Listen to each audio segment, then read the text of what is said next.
안녕하세요. 저는 토론토 학파에 대해서 발표할 미디어 커뮤니케이션 학과 박예지입니다. 먼저 간단하게 토론토 학파에 대해서 설명하도록 하겠습니다.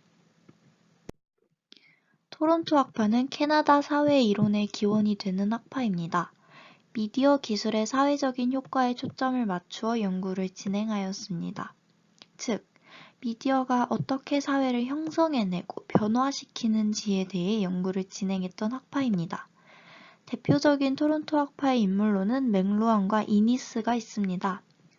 하지만 이들의 연구 방식이 당시에는 조금 생소했기 때문에 토론토 학파는 소외되기도 했습니다. 하지만 스탬스가 현대성에 대한 비판 이론으로서 토론토 학파를 설명하고 스캐널이 그들의 연구 초점이 변화했다는 점에서 좋은 평가를 하기도 하였습니다. 간단하게 설명하자면 이니스는 문자의 커뮤니케이션에 주목한 인물이고 맥루안은 텔레비전이라는 당시의 새로운 매체에 주목한 인물입니다. 이들 중에서도 이니스가 맥루안보다 더 중요한 이론가로서 평가되기도 하였습니다. 또한 후에 토론토 학파의 연구는 크로커가 캐나다의 북미 사상에 대한 원칙적인 공헌이 기술에 대한 독창적이고 종합적이며 설득력 있는 담론을 구성한다고 주장하는 데에 일조하기도 하였습니다. 이니스의 대표 저서로는 제국과 커뮤니케이션, 커뮤니케이션의 편향 등이 있습니다. 블로나임은 이 중에서도 커뮤니케이션 편향이 매우 중요하다고 주장했습니다. 그 이유로는 4가지를 들었는데요. 그 첫 번째로는 이니스의 연구가 2개의 차원에서 접근을 했기 때문이라고 하였습니다. 두 번째 이유로는 실제 미디어와 기술적인 인공물들에 주목을 했기 때문이라고 하였습니다. 또한 독점적 경쟁 이론을 커뮤니케이션 연구에 적용하였으며 시공간의 분리라는 개념을 도입했기 때문에 커뮤니케이션 편향은 중요한 연구로서 평가됩니다. 또한 캐리는 공간 바인딩과 시간 바인딩에 관한 개념을 이야기했는데 이는 뒤의 내용에서 조금 더 자세하게 설명하도록 하겠습니다. 그럼 지금부터는 책의 내용에 대해서 본격적으로 이야기를 해보도록 하겠습니다. 리딩 1에서는 문화적인 설정에 대한 영향을 보려면 그 특성을 연구해야 한다고 합니다. 이는 커뮤니케이션의 매체가 공간, 시간을 넘어 지식의 전파에 중요한 영향을 미치기 때문입니다. 이때 무겁고 오래가는 매체는 시간에 따라 지식을 전파한다고 여겨지고 가볍고 이동이 쉬운 매체는 공간에 따라서 지식을 전파한다고 여겨집니다. 이렇게 긴 시간 동안 커뮤니케이션 매체를 사용하게 되면 지식의 특성이 결정되기도 합니다. 이러한 영향이 결국 새로운 문명의 발현을 이끌어내기도 하는 것입니다. 이는 시간이 흐르며 새로운 매체가 발현하지만 특정 매체는 사라질 것이라는 이니스의 주장이 녹아들어 있는 부분이기도 합니다. 리딩 2에서는 지식의 독점이라는 개념이 등장을 하고 돌과 상형 문자는 파피루스와 새롭게 경쟁하기 시작했다라고 나와 있습니다. 하지만 돌을 사용하는 문화에서 파피루스를 사용하기까지의 급격한 변화와 이러한 사회혁명은 이집트에게는 큰 부담으로 다가왔고 결국 이집트는 침입당하여서 멸망을 하게 되었다라고 합니다. 여기서 눈여겨볼 점은 지식의 독점이라는 개념이 등장을 했다라는 사실과 파피루스가 이러한 지식의 독점을 초래했다라는 사실입니다. 리딩 3에서는 이니스의 저서에서 지속적으로 다루는 제국의 생존을 위협하고 문명을 발현시키는 그런 장소가 중요시됩니다.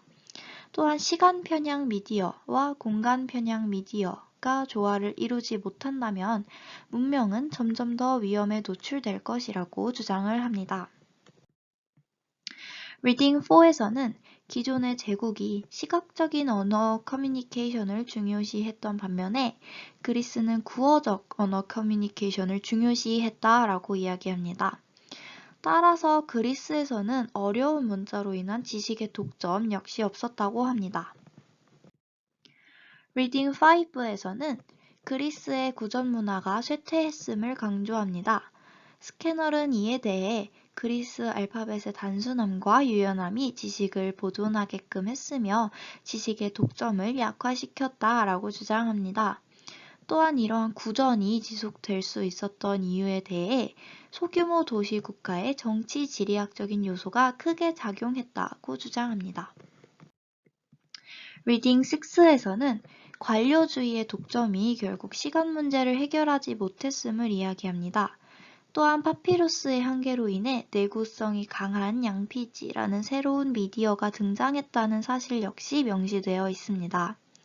따라서 관료주의적 통치에 누적되던 파피루스의 편향은 양피지의 등장으로 인해 상쇄되었음을 알 수 있습니다. 여기서 눈여겨봐야 할 점은 다른 미디어의 시공간에 대한 편향입니다.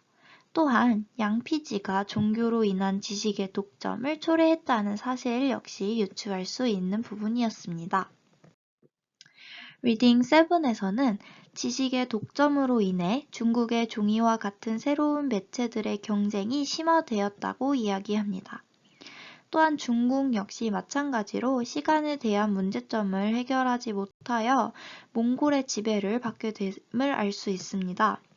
여기서 제국의 멸망은 새로운 매체와 정교한 커뮤니케이션 형식이 시간을 적절하게 다루지 못했기 때문이라고 주장하고 있습니다.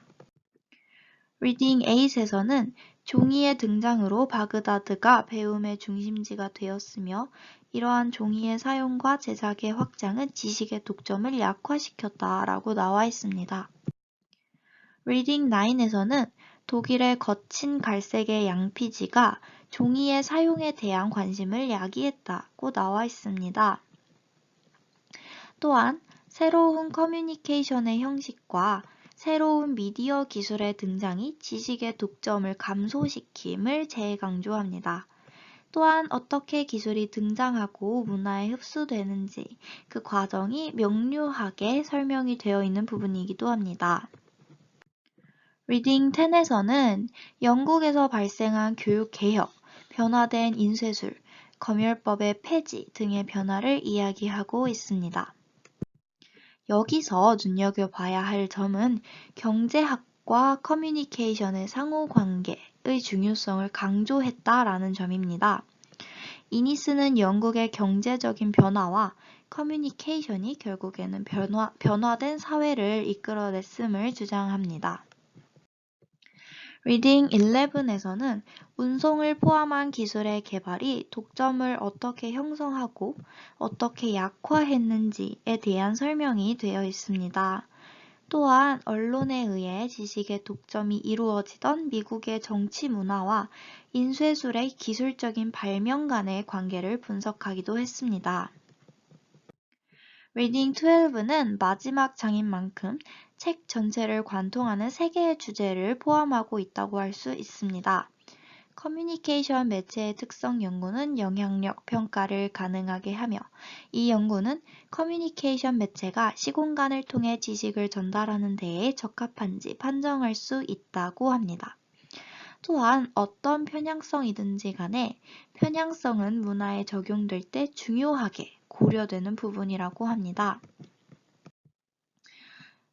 앞에 보이는 마인드맵은 제가 토론토 학파에 대해서 읽었던 책의 내용에서 제가 구성을 해서 모델링을 시각적으로 표현한 부분입니다. 그럼 다음으로 결론에 대해서 보도록 하겠습니다. 결론적으로 우리가 커뮤니케이션 편향이라는 저서를 읽고 주목할 만한 점은 3가지로 요약할 수 있습니다. 첫째, 시카고 학파의 영향으로 사고의 확장이 이루어졌습니다. 둘째, 이니스가 커뮤니케이션의 관점과 범위를 혁신하였으며 그 방법론적인 접근 역시 혁신적이었습니다. 세 번째, 그의 연구는 지금까지도 사용되고 있습니다. 이러한 이니스는 현대에 와서 역사적으로 현실에 기반을 둔 커뮤니케이션 이론을 창조했다고 평가받습니다.